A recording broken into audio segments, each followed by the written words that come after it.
Hello my dear friends.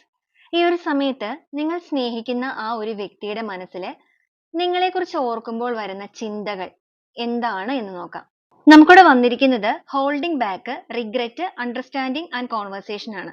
ഈ ഒരു സമയത്ത് നിങ്ങളുടെ വ്യക്തി നിങ്ങളുടെ റിലേഷൻഷിപ്പിനെ കുറിച്ച് ഓർക്കുമ്പോൾ ഒരുപാട് റിഗ്രറ്റ് ചെയ്യുന്നുണ്ട്. അവരുടെ ഭാഗത്ത് നിന്ന് പറ്റിയിരിക്കുന്ന തെറ്റുകൾ കൊണ്ടാണ് എന്നുള്ളത് പൂർണ്ണമായിട്ടും ബോധ്യപ്പെട്ടിരിക്കുന്ന ഒരു പേഴ്സന്റെ എനർജിയാണ് നമുക്കിവിടെ കാണിക്കുന്നത്. അണ്ടർസ്റ്റാൻഡിംഗ് വന്നിരിക്കുന്നത് കൊണ്ട് തന്നെ നിങ്ങളുടെ വ്യക്തി നിങ്ങളെ ഇപ്പൊ പൂർണ്ണമായിട്ടും മനസ്സിലാക്കുന്നുണ്ട്. ഒരു മിസ്അണ്ടർസ്റ്റാൻഡിന്റെ ഭാഗമായിട്ടൊക്കെയാണ് നിങ്ങളുടെ റിലേഷൻഷിപ്പ് എന്ന് പറയുന്ന ഒരു ബ്രേക്കപ്പ് സിറ്റുവേഷനോ അല്ലെങ്കിൽ ഇപ്പൊ ഒരു നോ കോണ്ടാക്ട് സിറ്റുവേഷനോ ഒക്കെ ആയിട്ട് നിൽക്കുന്നത് എന്നുണ്ടെങ്കിൽ അവർക്ക് ആ ഒരു കാര്യങ്ങളിൽ ഒരു ക്ലാരിറ്റി ലഭിച്ചിട്ടുണ്ട്. അതോടൊപ്പം തന്നെ ഹോൾഡിംഗ് ബാക്ക് ആ വന്നിരിക്കുന്നത്. ഇതുവരെ ഈ റിലേഷൻഷിപ്പിൽ ഇവരുടെ ഇമോഷൻസ്, ഇവരുടെ സ്നേഹമാണെന്നുണ്ടെങ്കിലും ഒരു ലിമിറ്റിൽ കൂടുതൽ ഇവർ നിങ്ങളിലേക്ക് പ്രകടിപ്പിക്കാത്ത വ്യക്തികളായിരുന്നു എന്നുണ്ടെങ്കിൽ അതിനെക്കുറിച്ചൊക്കെ ഓർക്കുമ്പോൾ അവർക്ക് ഇപ്പൊ ഒരുപാട് ദുഃഖമുണ്ട്, അല്ലെങ്കിൽ ഒരു കുറ്റബോധം തോന്നുന്നുണ്ട്. നിങ്ങളിലേക്ക് ആ ഒരു ഇമോഷൻസ് ഒക്കെ പൂർണ്ണമായിട്ടും പ്രകടിപ്പിക്കാനും നിങ്ങളുടെ റിലേഷൻഷിപ്പിനെ നല്ല രീതിക്ക് നിലനിർത്തി മുന്നോട്ടേക്ക് കൊണ്ടുപോകാനും ഇവരിപ്പോ സ്വയമേ തന്നെ ആഗ്രഹിക്കുകയാണ്.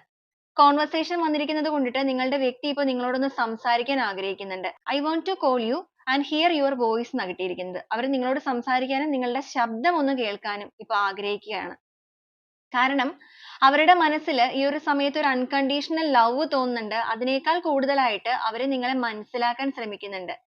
നിങ്ങൾ ഒരുപക്ഷെ റിലേഷൻഷിപ്പിന്റെ കാര്യത്തിൽ അവരുടെ മനസ്സിൽ നിങ്ങൾക്ക് ഒരു പ്രയോറിറ്റി നൽകണം എന്നൊക്കെ ആഗ്രഹിച്ച വ്യക്തികളായിരിക്കും. തീർച്ചയായിട്ടും നിങ്ങളുടെ വ്യക്തിയുടെ മനസ്സിൽ ഈ ഒരു സമയം നിങ്ങൾക്ക് ഒരു പ്രയോറിറ്റി അവർ നൽകിയിട്ടുണ്ട്. അതുകൊണ്ട് തന്നെയാണ് റിഗ്രറ്റ് ഫീൽ തോന്നുന്നത്.